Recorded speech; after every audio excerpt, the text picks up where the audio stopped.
I think I had the record for the most yellow cards. They even made my toy with a yellow card just to mock me.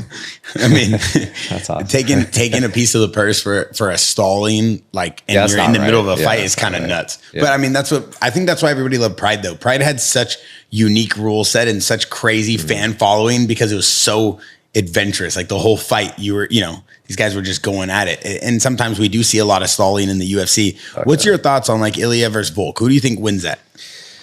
Man, I don't know. It's hard for me to predict fights just because it's like disrespectful. But I can argue how both guys get it done. It's like Volk is one of the pound for pound best. He continues to improve, and like I think kind of prove people wrong as well. It's always like the fight, like, oh, okay, he's going to lose now. But then he finally got to the point where he's earned people's respect. But Ilya's young, he's hungry, he's talented.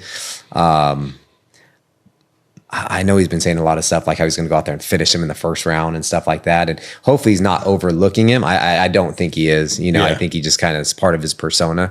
But yeah, I don't know. It's hard for me to bet against such a dominant champion. Do you think that Volk moving up to 155 multiple times kind of like holds up the division in a way? Do you look at that with a salty taste? No, I don't at all. He was a pound for pound number one. It's like the guy's earned his respect. Let him do whatever the hell he wants to do. You know what I mean? And he's bouncing back and forth. He's super active. He's the one that was campaigning for Yair and I to fight for the interim title.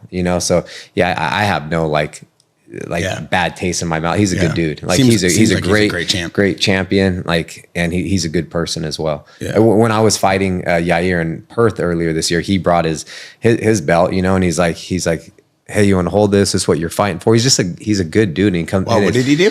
He like gave me his belt and he said, "This is what you're fighting for tomorrow night," because I was fighting Yair for the interim. But Volk walked into your locker room, or how? No, we were in the same corner. So all week we were kind of, when we're staging and the ceremonial weigh-ins, and he was just sitting in front of me, and we'd always talk. He's a good dude. Man, that's nice. Cool. I wish fighters was nice like that. When I was coming up, Dan Henderson did that, but all his teammates teabagged the belt, and I kissed the belt, and he didn't fucking tell me.